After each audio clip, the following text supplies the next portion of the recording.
Di setiap lorong yang kita lalui, ada kehidupan yang sering tidak dipedulikan. Mereka tidak meminta rumah yang besar atau makanan yang mewah. Mereka hanya berharap ada insan yang sudi berhenti, memandang dan mengulurkan sedikit kasih sayang.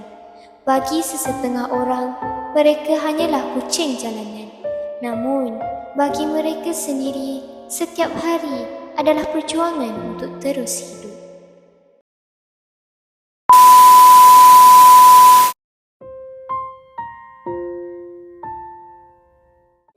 Assalamualaikum warahmatullahi wabarakatuh. Kembali lagi bersama kami, kru TV Texas. Marilah kita sama-sama menghayati kisah Masih Ada Yang Peduli.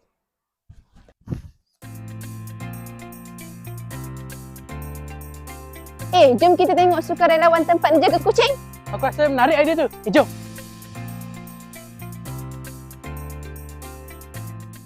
Kadang-kadang, perubahan bermula dengan satu keputusan kecil untuk peduli.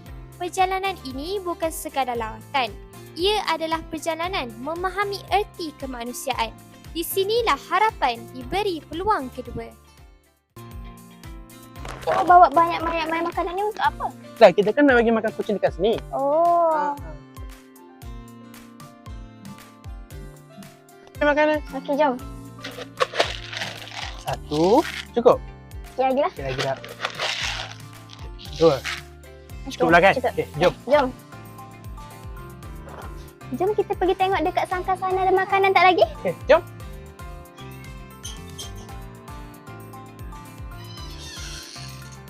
Syalia, dekat sini tak ada makanan lah. Okey, jom kita isi. Okey, jom.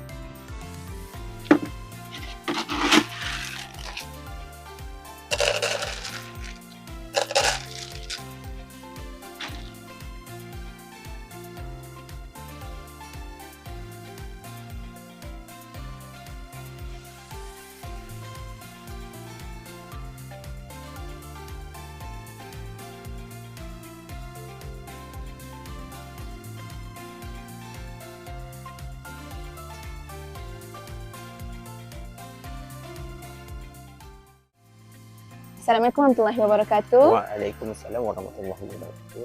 Bersama saya Cik Zali, pembantu awam Majlis Perbandaran Dungun MPD, iaitu penjaga Taman Kucing Bukit Bauk, Dungun, Terengganu.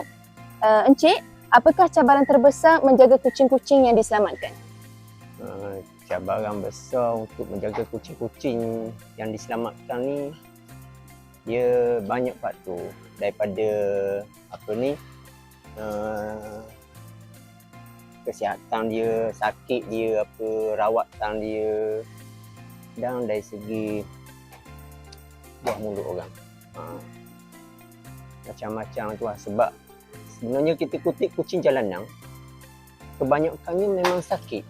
Jadi kalau sakit tu memang kita akan rawat lah. Itulah cabaran yang besar gitu. Okey, soalan seterusnya, apakah perkara paling kecil yang masyarakat boleh lakukan untuk membantu pusat seperti ini? Masyarakat boleh bantu untuk macam pusat seperti ni. Kita menggalakkan kalau bolehlah, janganlah untuk kucing-kucing yang orang bela ke apa tu, janganlah buang merata. Kalau yang sakit tu tolonglah pergi hantar ke vet apa. Itulah. Terima kasih Encik. Sama. Ni contoh kucing-kucing di Taman Kucing Bukit Bauk Dungun. Kucing-kucing ni akan dilepaskan setiap hari, tapi kena gile-gile. Dia ada time dia.